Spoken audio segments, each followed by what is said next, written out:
Ating pong amano ken first reading, responsorial sama po ken gospel, uling malino po ken gospel tamo nung namaging tema na, pero first reading and response, ulit-ulit de po ining amanong iti, nung pekramdaman niya pong masalesen, yung basahan ng chinchin, at tinyang pong petong award na, akit may ken first reading, twice siya pong may sabi ken response, ampong miulit siya ken gospel, ita pong amanong upaya. Sabi na po ng first reading, may nga diya po kano'y anak in Diyos at nanong sinabi na, ika in Diyos ning upaya. Papalad na ning Jesus sarili na, ana, kayong ginu, ining kayang panamdaman, ining kayang atyukeng puso at isipan na, responsorial sam. Kabi po, sabi na responsorial sam, kaya katamo, ing ana ning kayupayan, misintang, dapot king may na, king asikan malangi. Sinabi ng mo muna, pangatuana na ipapuiti, tungkol mo naman keng upaya, nababanggitan na ng first reading, ng response tamo. At yung gospel, in po reaction da rin tao, keng gagawa ng Jesus, bayong klaseng upaya. So bala mo po, in buong readings tamong ini, including the responsorial psalm, po-point na po in word, kayupayan o upaya, nga po. Mamyalungan po kayong isip ko, ko po linguist, nun bala mo, sabi ko, nung ka rin wari in root word na ning upaya.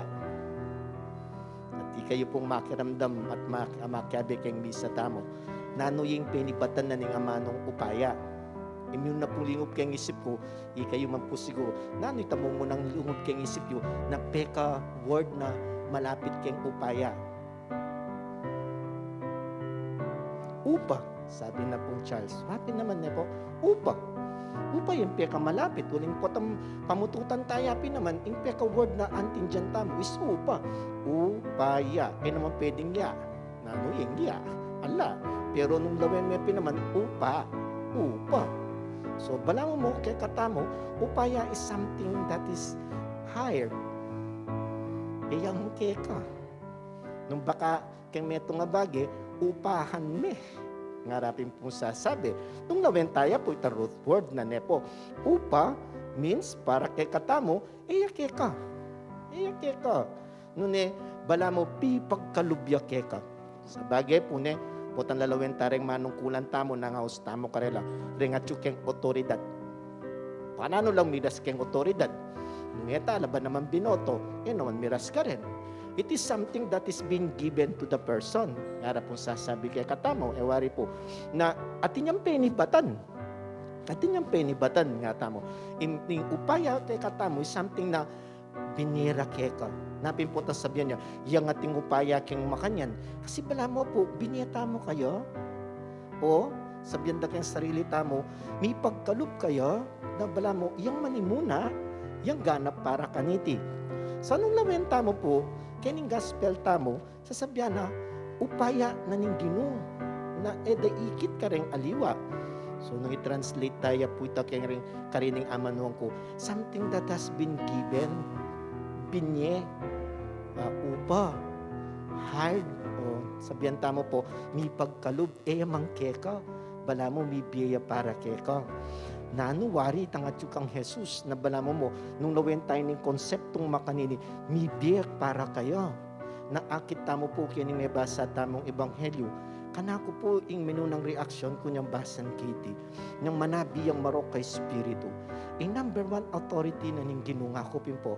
Feeling ko po, it is not only the words na sabihan na, makokakin, marok kay Espiritu. Impe ka matindi ng upaya that was given to Him. Nasishare na po kay, dake na po kay katamo. Itang lugod. Ito pong lugod. Bala mo, potang sabihan tamo pen, nung alayang lugod ni Jesus, kaniting marok kay Espiritu, ay kaniting taong may sasaniban nga rapin po, lakuanin mo yan. Wari po, itong yung baging makayabala, let it be, paboren me. Pero dinina niya pong atensyon, uli na nitang lugod. Ating ko pong ayalben, melo ko na ako naman po kayong kakayalben TikTok. Ating ko pong halben na TikTok. Po kasanting, ginawa na pong experiment, kanya po Pilipinas. Experiment po, dining grupo nga reti, na ining meto nga lalaki, piniplas de pong taong grasa, mamuat siya pong sako. Potang kay ating pong mag-video kaya from a distance. Bibidyo de po. Ini po lalaking taong grasang mamot sa ako babuan na yung graso. Tinulid dya po, kining meto nga pamilya, anong nung ka rin magtindala puro kong durian. Uling pong toto nula pong aliwala po to, no, Bisaya la datang eh. Magtinday po, at potang lawin mo itang titindara, lumana na. Potang kay, dini pa nang pumagtinda, akit mo kung kakaluluan mo naman, meto nga pong rugong malating pekat na dutong itang karelang tindahan, kagulutan na baleya pong malati, karin na pumagtinda, dintang niya po ning taong grasa, nang tinalakad niya po, o talay pa man sasabihan, dinina na ning pamangan nining lalaki, kay ba't ining anak na, inabutan na niya pong danom. So, tili kayo pong alben ko. It's an experiment. Kaya rin na po nita, nang mama ko ne po, pasalamat sa kanyang biniyan ng pamangan, mama ko ne, iniro kong lalaki, mami lang niya pong bariya. Dinina niya po, ining taong grasa. Nang kaya sabi na po ng taong grasa, aline ka no marine ne. Uling dininanda ng tinape, pepe naman danin danom. Nga na pong makanyan eh. Makarine naman po po talulto yung sipan da po tabusado yan. Hindi, nga na po nining lalaki, totono ya pong Bisaya. Sa'yo yan, babalik no po rin pera. Kukwaya 5 pesos. Sabi na po ni lalaki, hindi, nga na po. Sa'yo yan, para bukas, meron kang pambili ng pagkain. Hindi po 5 piso lang para tubig. Nga na po. Hindi, para may tubig ka ngayon, may tubig ka pa bukas. May puro ko ka simply ining tatang, nini pong maknemi. May kuya po ning taong grasya, may po katula, may balik yang ini, susublino po rin pera. Sabi na puro gunita meme, hindi sa'yo yan, kailangan mo yan. Hindi po nga na, hali po kayo rito nga na, pelad niya po gamat. Binalik no rin barya, o dinina niya pong 20,000. Sabi ko, Pen, sana all.